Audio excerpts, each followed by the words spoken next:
எல்லாருக்கும் வணக்கம். நம்ம போன இதில் ஒரு கேள்வி கேட்டிருந்தேன். 9 மாவட்டங்களை எல்கையாக கொண்ட மாவட்டம் எதுன்னு. அது எதுன்னு பார்த்தா திருவண்ணாமலை மாவட்டம். திருவண்ணாமலை மாவட்டத்துக்கு எல்கையாட்டு வேலூர், ராணிப்பேட்டை, திருப்பத்தூர், காஞ்சிபுரம், செங்கல்பட்டு, விழுப்புரம், கள்ளக்குறிச்சி, கிருஷ்ணகிரி, தருமபுரி, இப்படி 9 மாவட்டங்கள் அதோட எல்கையாக இருக்குது. இப்போ இந்த எலெக்ஷன் வந்தாச்சுன்னா 100% வாக்குப்பதிவு 100% வாக்குப்பதிவு அப்படின்னு நம்ம எல்லோரும் சொல்கிறோம். ஆனால் ஒரு பூத்தில் 2007 இப்போ வரைக்கும் 100% வாக்குப்பதிவு ஒரு பூத்தில் நடந்துகிட்ருக்கு இந்தியாவில். அது எதுன்னு பார்த்தோன்னா, ஏன் அங்கே 100% வாக்குப்பதிவுன்னு பார்த்தீங்கன்னா, அங்கே ஒரே ஒரு வாக்காளர், அந்த ஒரு வாக்காளருக்காக அங்கே வாக்குச்சாவடி அமைக்கப்பட்டிருக்கு. அது எங்கேன்னு பார்த்தீங்கன்னா, குஜராத்தில் கிர்னு ஒரு வனவிலங்கு சரணாலயம், அங்கே இருக்க அடர்ந்த காட்டுப்பகுதிக்குள்ளே இருக்கிற ஒருத்தருக்காக அந்த வாக்குச்சாவடி அமைக்கப்படுது. இதுக்கான காரணம் என்னென்னா, எலெக்ஷன் நடக்கும்போது எலெக்ஷன் கமிஷனோட இது என்னென்னா, எலெக்ஷன் நடக்கும்போது எந்த ஒரு வாக்காளரும் தனது வாக்குரிமையை தவறவிடக்கூடாது. அது அவங்களோட முதல் இது.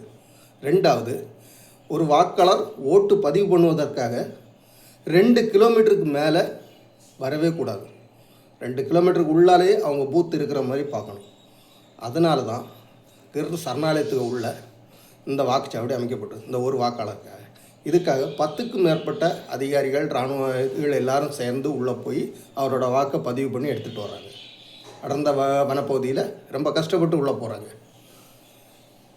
அங்கே இது எங்கே இருக்குதுன்னு பார்த்தீங்கன்னா, கிர் சரணாலயத்தில் பனோஜின்னுட்டு ஒரு கிராமம் இருக்குது.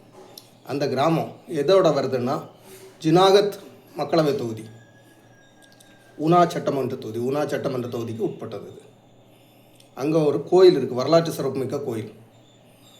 அந்த கோயிலோட தலைமை பூசாரிக்காக தான் இது வைக்கிறாங்க. பனோஜ் மகாதேவர் கோயில்னு போட்டிங்கன்னா உங்களுக்கு எல்லாருக்கும் தெரியும், ரொம்ப பெரிய கோயில். அங்கே இருக்க பூசாரி மஹிந்த கரிதாஸ் உசாதீன் இவருக்காக வைக்கப்படுது. 2007 இதோட வரலாறு 2007 தான் முதல் தடவை அமைக்கிறாங்க. 2007 2019 வரைக்கும் அங்கே தலைமை பூசாரியாக இருந்த மஹிந்த பார்த்தாஸ் பாபு அப்படின்றவருக்காக அமைக்கப்பட்டது. இப்போ அங்கே தலைமை பூசாரியாட்டு மஹிந்த ஹரிதாஸ்ஜி உதாசீன் இருக்கார். இவருக்காக இந்த வாக்குச்சாவடி அமைக்கப்பட்டது. இதே போல் இன்னொரு வாக்குச்சாவடி ஒரே ஒரு பெண் வாக்காளருக்காக அமைக்கப்பட்டிருக்கு. அந்த வாக்குச்சாவடி எது அப்படின்றவங்க தெரிஞ்சவங்க சொல்லுங்கள். தெரியலைன்னா நாளைக்குள்ள வீடியோவில் அதை பற்றி போடுறேன். Okay, thank you.